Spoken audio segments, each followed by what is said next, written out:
Partie 124, citation 586. Imitez le prophète, alayhi salatu wassalam, dans sa manière d'exhorter les ignorants, les pécheurs et les dépravés, est obligatoire. Celui qui sermonne avec rudesse et acrimony commet une erreur et enfreint la manière de faire du prophète, alayhi salatu wassalam. Il incite le plus souvent son auditeur à persister dans ses agissements, par entêtement, colère et inimitié à l'encontre de son sermonneur brutal. Ce dernier aura donc fait du mal par son exhortation, non du bien. Quant à celui qui exhorte avec gaieté, sourire et douceur, comme s'il n'émettait qu'un avis, en désignant un tiers lorsqu'il parle des défauts de l'auditeur. Celui-là sera certainement plus persuasif et efficace dans l'exhortation. S'il refuse, il passera alors à une forme d'exhortation empreinte de pudeur qu'il fera dans l'intimité. Et s'il n'accepte toujours pas, qu'il le fasse alors en présence d'une personne pour qui l'auditeur éprouve du respect. Tel est l'usage qu'Allah, exalté soit-il, ordonne lorsqu'il impose d'user de termes courtois. Le prophète alayhi salatu wassalam ne visait personne directement dans son sermon, mais il leur disait « À quoi pensent certaines gens qui font de telles choses ?» etc. Hadith rapporté par Abu Daoud. Le prophète alayhi salatu wassalam, rendait hommage à la délicatesse, ordonnait à ce que l'on soit indulgent et interdisait d'être rebutant. Il choisissait des moments appropriés pour ses sermons, par crainte de lasser.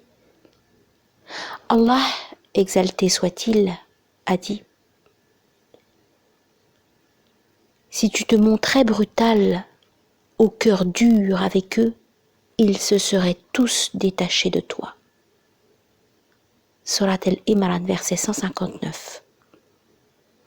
La dureté et la sévérité doivent cependant s'utiliser quand il s'agit d'infliger une peine qui a été décrétée par Allah, exalté soit-il. Il n'y a pas de place à la douceur dans un pareil cas, particulièrement pour celui qui est en charge d'appliquer les peines.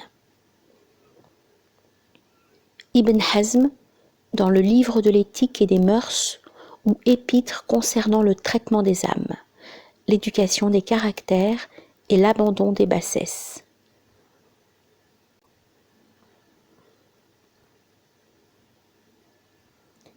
« 587. Bienheureux celui qui connaît plus les défauts de son âme que ne les connaissent les gens. » Ibn Hazm, le livre de l'éthique et des mœurs ou épître concernant le traitement des âmes, l'éducation des caractères et l'abandon des bassesses. 588.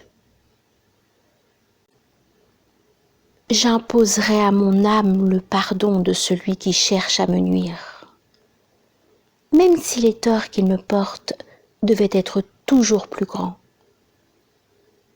Les hommes sont de 3 sortes, sans un de plus. Il y a les nobles, les hommes d'honneur et les endurants. Je reconnais la valeur de celui dont le rang est supérieur au mien, m'imposant ainsi une vérité que l'on ne peut éluder. Si l'homme de mon rang commet quelque erreur, je sais d'avance que mon jugement se prononcera en sa faveur.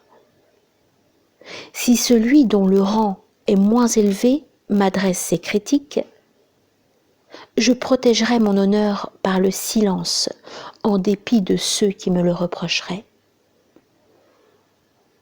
Ibn al-Anbari. 589.